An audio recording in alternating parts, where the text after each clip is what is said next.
और बड़े ही बड़े प्रभु के भक्त, श्री राधा रानी के बड़े भक्त, और उनकी दाढ़ी, उनकी जटाएं तो इतनी लंबी थी कि बस पूछो ही मत। बड़ी लंबी दाढ़ी, बड़ी लंबी जटाएं। अब बाबा का नियम क्या था कि बाबा नित्य प्रति 84 कोस की परिक्रमा लगा देते थे एक दिन में। एक दिन में 84 कोस की, जिसको आज करने में कई लोगों को 40-40 दिन लग जाते, महीना लग जाता। आप कहोगे ऐसे कैसे? तो ये सिद्ध पुरुषों का एक ये स्थिति होती है कि वो कुछ भी कर सकते। तो एक बार क्या हुआ, ये ऐसे ही परिक्रमा लगा रहे थे, अचानक चलते चलते इनकी बड़ी लंबी जो जटाएं थी वो झाड़ियों में उलझ गई, और ऐसी उलझी कि बस पूछो ही मत। अब सुलझाए कौन? इधर उधर गांव वाले सुन के आ गए कि कोई बाबा की चोटी उलझ गई। गांव वाले आए, बाबा हम खोलें? बोले नहीं। क्यों? बोले जिसने उलझाई वो ही सुलझाएगा। अब तो उसी को आना पड़ेगा, वही सुलझाएगा। अड़ गए, कुछ भी हो जाए अब तो वो। और भक्ति में सबसे बड़ी चीज तो यही है कि भगवान के सामने अड़ जाओ। कितने भक्त हुए जिन्होंने चाहे भक्ति के रूप से नहीं, शत्रुता के रूप से, लेकिन अड़ गए। रावण का भाई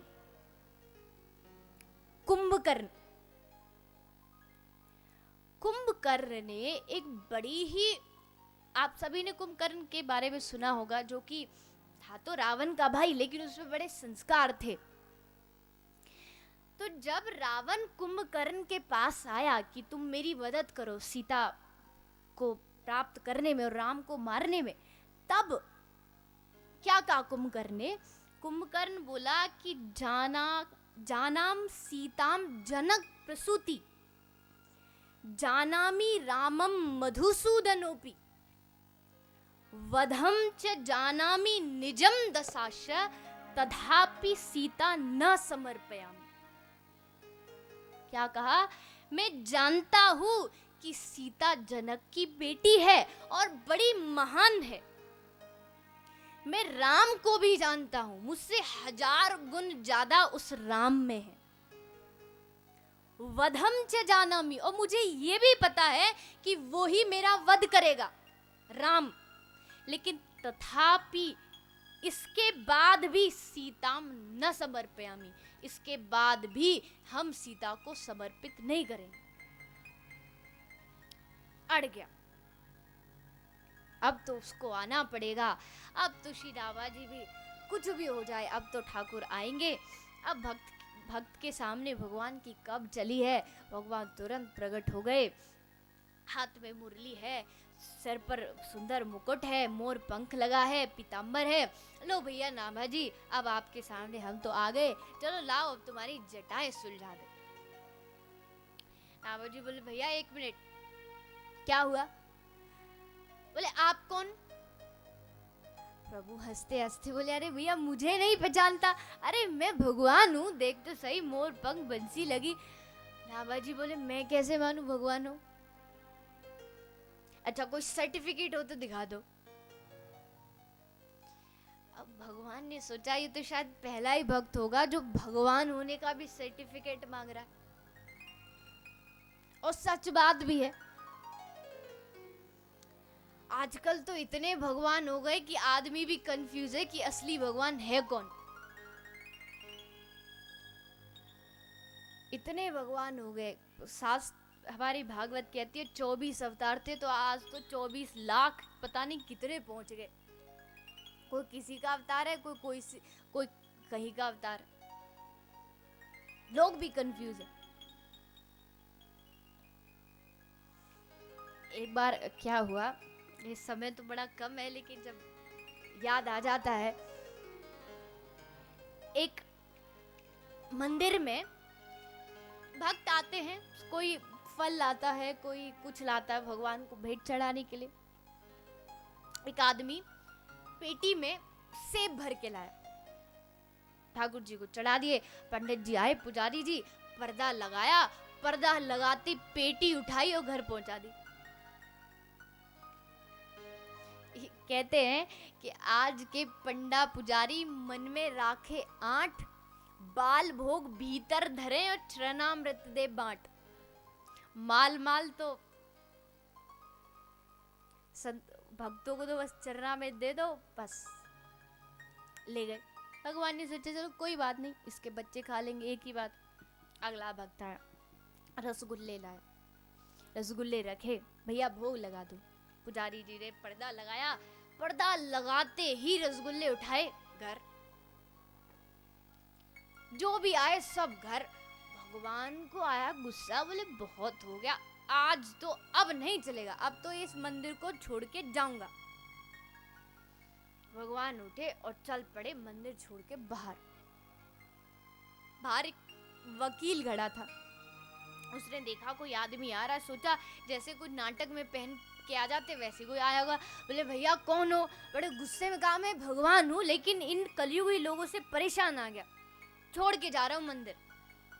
ये भी कोई मतलब हुआ? कुछ खाने देते नहीं, कुछ पीने देते नहीं, लोग लाए हमारे लिए, खाते खुद है। आप भगवान हो? हाँ। वकील था ही, तुरंत गीता ने, गीता पर हाथ रख के शपथ खाओ तुम भगवान। भगवान ने कहा लो भैया, जिसने गीता बनाई, और सच भी है, कैसे यकीन मान ले कि भगवान हो। इतने भगवान घूमते हैं कि बस पूछो ही मत। पूछ लिया नाभाजी ने। भगवान ने कहा कि अरे भैया नाभाजी से कि मैं भगवान हूं, तुम्हारी जटा सुलझाने आया हूं, देखो मेरे सर पे मोर मुकुट है, बंशी है। बोले ये कौन सी बड़ी बात है, 10 रुपए देकर के कहीं से खरीद लो, कोई भी खरीद ले। अच्छा नहीं मानोगे? बोले नहीं, तो ठीक है, मैं अपनी यशोदा मैया बुला के लाता हूँ, वो तब कहेंगी तब मानोगे। यशोदा मैया को बुला लाए। यशोदा मैया ने कहा बाबा यही मेरो कन्हैया है, और बाबा तू आती जटा सुलझवा ले। बाबा बोले हम नहीं मानते, आजकल की ऐसी बूढ़ी डुखरिया कितने भी किराए पे ले आओ, फटाक से बोल देंगी यू मेरे छोरा है, हम कैसे माने? प्रूफ चाहिए, प्रमाण चाहिए, वो भी बिल्कुल परफेक्ट, ऐसे नहीं चलेगा। बोले तो कैसे मानोगे कि हम भगवान हैं?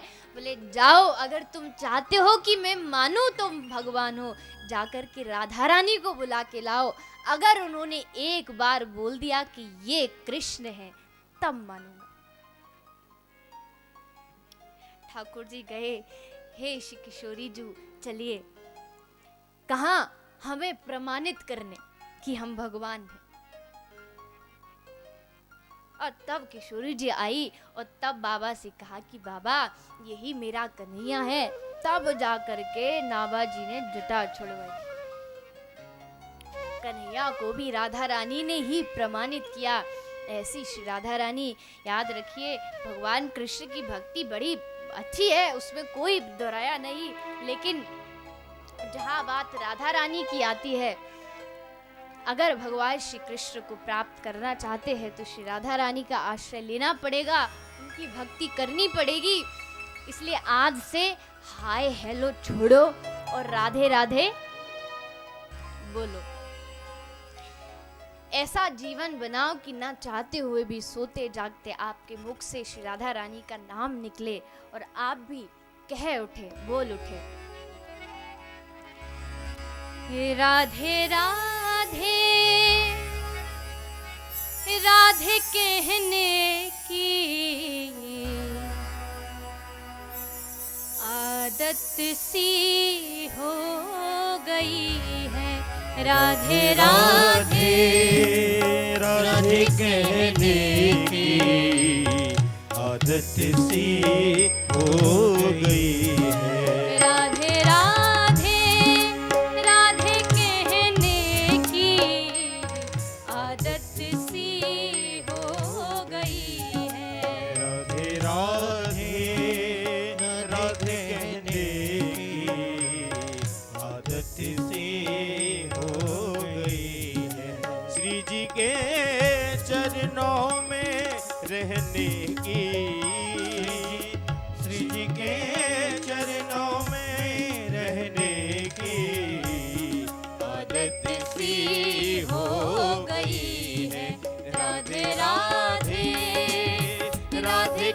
कहने की आदत सी हो गई है। राधे राधे राधे कहने की आदत सी हो गई है।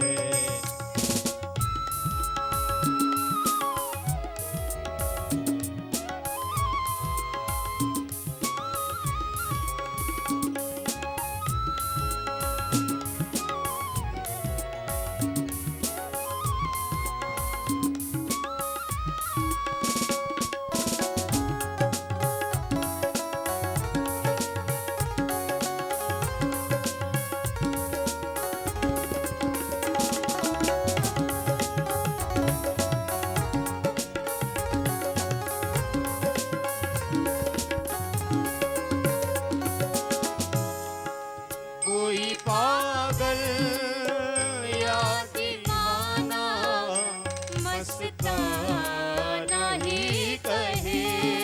कोई पागल या दीवाना मस्ताना ही कहे। कोई पागल या दीवाना मस्ताना ही कहे।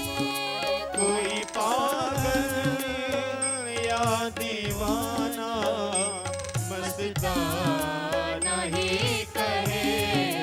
ऐसी बातों को सहने की अब आदत सी हो गई है। ऐसी बातों को सहने की अब आदत सी हो गई है।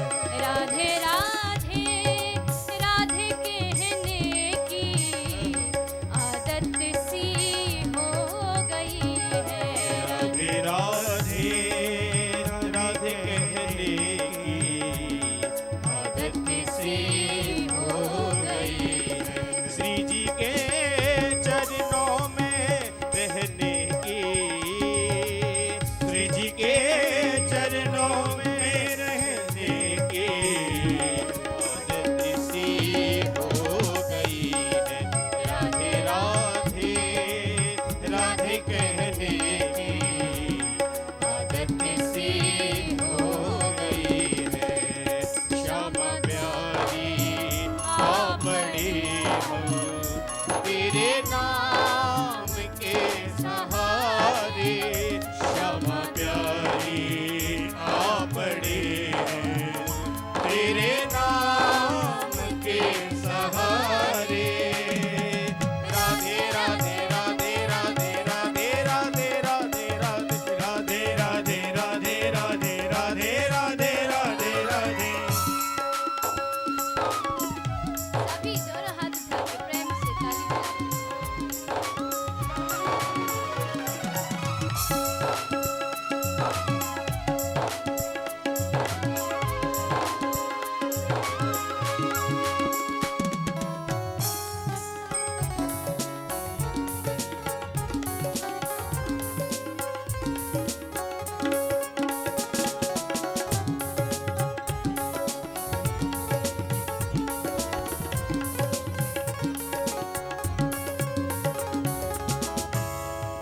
अब चाहे डुबा दो या बना दो, कोई गम भी तो नहीं।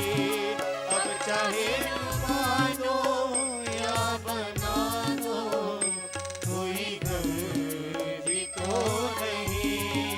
हमको तेरे नाम, हमको तेरे नाम में बहने की आदत सी हो गई है।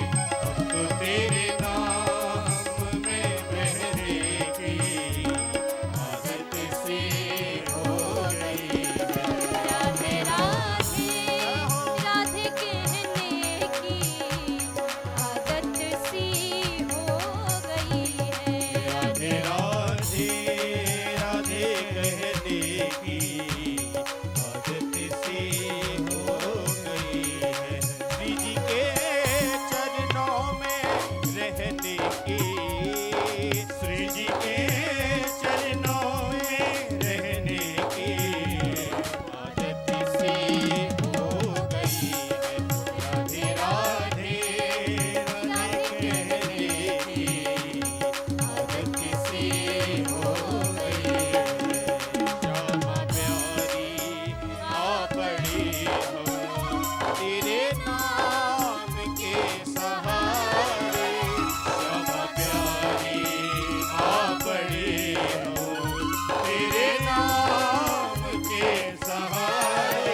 फरियाद में ना तुमने कोई गौर ही किया।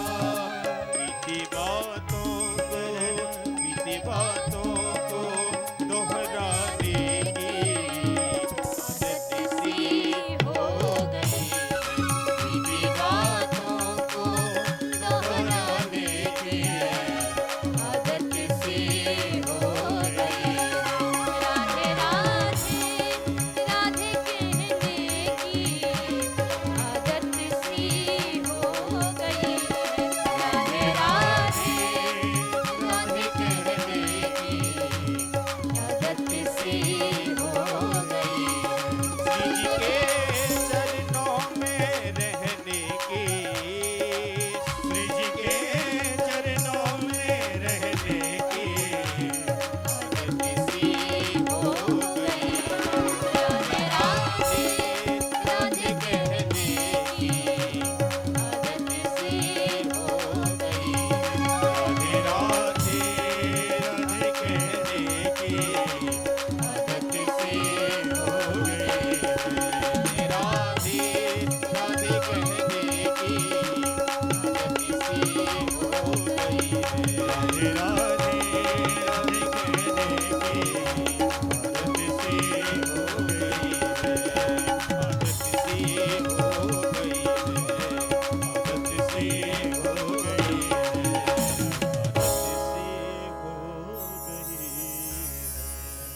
बोलिए श्राद्धा रानी की।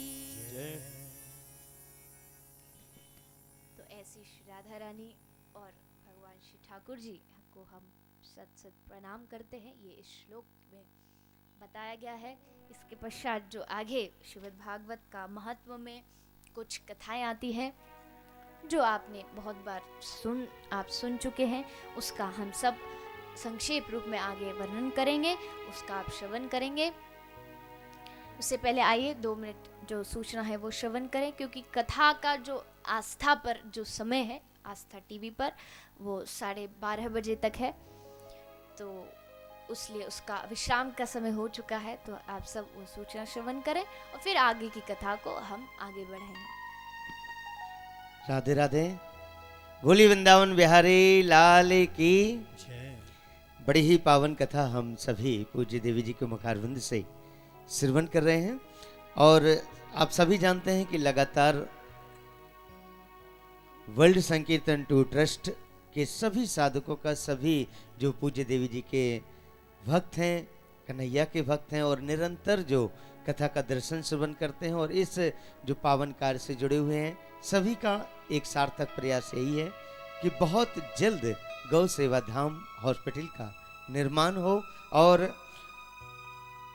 उसी सहयोग को और भी बढ़ाते हुए जिन दानदाताओं ने अपने धन रूपी लक्ष्मी का सदुपयोग करते हुए अपनी सहभागिता निभाई है, उनके पावन नामों की घोषणा सम्मानित श्री शिवजी भाई, रूपा भाई, गौर तालुका गांव से भुज गुजरात से निवेदन कर रहे हैं और 5100 रुपये की राशि समर्पित कर रहे हैं। बहुत बहुत धन्यवाद। श्री परेश भाई जी, महेश भाई जी ठक्कर गांव तालुका मांडवी कच्छ से 5100 रुपये।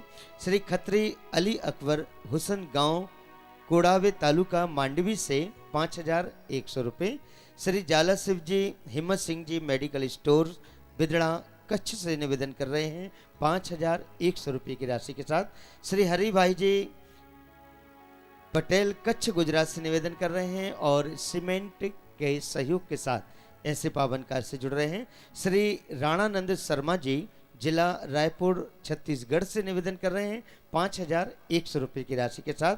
श्रीमती कैलाशवरी गांव सोनपुरी छत्तीसगढ़ से 5100 रुपये। श्री नोतम लाल जी साहू सुपेला छत्तीसगढ़ से सीमेंट हेतु सहयोग आया है, बहुत बहुत धन्यवाद। श्री दिनेश कुमार जी शाह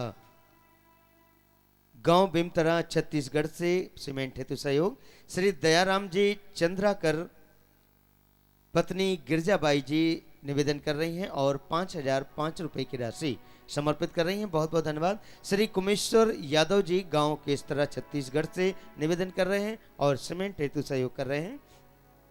श्री मिलाप रामजी शाह गांव हथलेवा जिला किस तरह छत्तीसगढ़ से सीमेंट हेतु सहयोग करते हुए अपनी सहभागिता निभा रहे हैं। श्री मास्टर सत्यम गांव बेमता जिला रायपुर छत्तीसगढ़ से भूमि हेतु सहयोग, और श्री पुनाव रामजी निषाद गांव किस तरह जिला छत्तीसगढ़ से भूमि दान करते हुए अपनी सहभागिता निभा रहे हैं। आप सभी दानदाता सभी भामाशाहों को वर्ल्ड संकीर्तन टू ट्रस्ट की ओर से बहुत बहुत साधुवाद। आप सभी के समृद्ध सुखद स्वस्थ जीवन की कामना। आप सभी जानते हैं कि हम सभी का ये प्रयास है कि बहुत जल्द गौ सेवा धाम हॉस्पिटल का निर्माण हो। उसके लिए आप जो भी सक्षम हैं, जितने भी सक्षम हैं, प्रभु ने आपको जो भी सामर्थ्यता दी है, आप इस पावन कार्य में अपनी सहभागिता निभाते हुए आगे आएं। और ऐसा नहीं है कि केवल धन का ही सहयोग, यदि आप अनुभवशील हैं, यदि आप वेटनरी डॉक्टर्स हैं, या आप और भी कई विभाग में ऐसी सेवा दे सकते हैं, तो आपका स्वागत है। संपर्क कीजिए। और जो भी दानदाता अपने नाम से, अपने बच्चों के नाम से, अपने माता पिता के नाम से वहाँ पर अतिथि कक्ष या और भी कोई निर्माण कार्य करवाना चाहते हैं, तो स्वागत है। आपके टेलीविजन स्क्रीन पर लगातार हमारे सेवा नंबर्स फ्लैश हो रहे हैं। उन पर कभी भी ऐसा नहीं कि कथा के दौरान ही, मैं इतना जरूर निवेदन करूंगा कि हमारे नंबर्स आप अपनी डायरी में नोट करके जरूर रखिए। हो सकता है कि कथा के बाद आपके मन में ऐसी श्री प्रेरणा आए कि आप भी अपनी सहभागिता निभाना चाहते हैं, तो नंबर्स आपके पास हों। आप जो भी अपनी ओर से हम तक अपनी सद्भावना पहुंचाएंगे, लाइव कार्यक्रम में जीवंत प्रसारण में आपके पावन नाम और आपकी पावन घोषणा करने में हम हर्ष का अनुभव करेंगे। आइए पुनः कथा की ओर। जय श्री कृष्णा, जय गौ माता।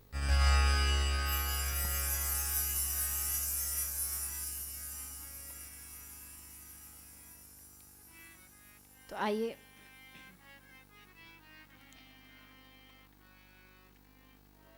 आगे श्रीमद् भागवत में वर्णन आता है। नेमिश्चे निमिषेत्रे ऋषय सोनकादय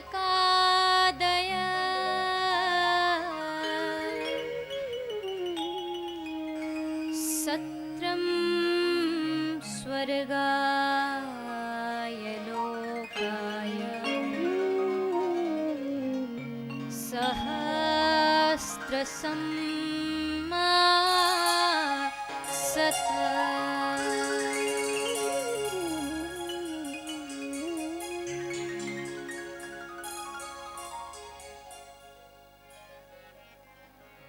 एक बार नैमिषारण्य क्षेत्र में 88,000 ऋषि बैठे थे। श्री सूत जी महाराज वहां पधारते हैं। 88,000 ऋषि बड़े प्रसन्न होते हैं, सूत जी को ऊंचा आसन देते हैं। आइए महाराज पधारिए, बैठिए। सूत जी जो हैं वो नीची जाति से हैं, लेकिन भगवान की कथा जो, प्रभु का नाम जो ले, उसकी कोई भी ना जाति देखी जाती है, ना वर्ण देखा जाता है, ना उसका कुल देखा जाता है। आपको जहां से अच्छी चीज मिले सुनने को, जानने को, वहां जाइए, सुनिए। चाहे वो आपसे उम्र में छोटे कोई बता रहा हो, आपके गुरु बता रहे हो, कोई नीची जाति वाला बता रहा हो, जहां भी हो,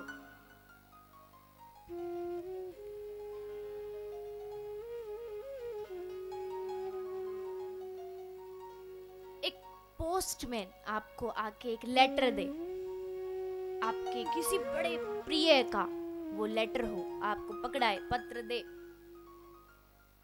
क्या कोई ये देखेगा कि उस पत्र को लाने वाला जो पोस्टमैन है, अरे देखो तो इसके कपड़े कितने गंदे हैं, अरे छी, इतना गंदा आदमी, मैं इससे पत्र लूंगा? क्या कोई कभी ऐसे सोचता है? अरे उसको, उस पोस्टमैन से क्या मतलब, उसको तो इस बात की खुशी है कि उसका जो प्रिय है उसका संदेश उसके पास आया। बस कौन कह रहा है, कौन भगवान की कथा सुना रहा है, ये बात फर्क नहीं पड़ती। फर्क तो इस बात से पड़ता है कि आपको आपके प्रिय कन्हैया की कथा सुनने को मिल रही है, तो उसे सुनिए।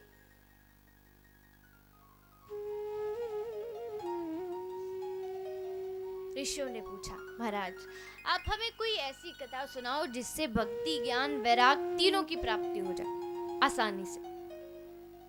सूत जी ने कहा, सुनो तो ऋषियों, अब मैं तुम्हें वो कथा सुनाऊंगा जिसके लिए बड़े बड़े देवता भी तरसते हैं। सुखदेव जी महाराज जब कथा सुनाने जा रहे थे परीक्षित को, देवता अमृत लेके पहुंच गए, सौदेबाजी करने लगे, श्री सुखदेव जी को लालच देने लगे, रिश्वत देने लगे। क्या महाराज, आप ये कथा जो है आप हमें चल के स्वर्ग में सुना दो, और ये जो अमृत है आप इस अमृत को परीक्षित को दे दो, हिसाब बराबर। अरे महाराज, कहाँ पेड़ के नीचे बैठ के कथा सुना रहे हो? अरे स्वर्ग चलो, स्वर्ग में इंद्र के सिंहासन पर बैठ के कथा सुनाना, इज्जत भी बढ़ेगी कि देखो भैया इतने बड़े वक्ता हैं, देवता भी इनसे कथा सुनते हैं। कहाँ यहाँ पेड़ के नीचे फालतू में बैठे हो महाराज, आपका स्टैंडर्ड जो है वो हाई हो जाएगा, स्वर्ग में कथा सुनाओ। बहुत ये लोगों की, ये आज की भी मानसिकता है। आज के समय में भी लोग कथा से ज्यादा इस बात में इंटरेस्ट रखते हैं कि कथा कौन करा रहा है और कौन कर रहा है। अच्छा, कथा कराने वाला गांव का सबसे बड़ा सेठ, तो चलो हम भी चलेंगे। कथा करने वाला उसका बड़ा नाम, तो चलो हम भी चलेंगे। अरे कथा से मतलब है, आप ये ऊंचा नीचा कहां से कथा के बीच में घसीट के ले आते हैं।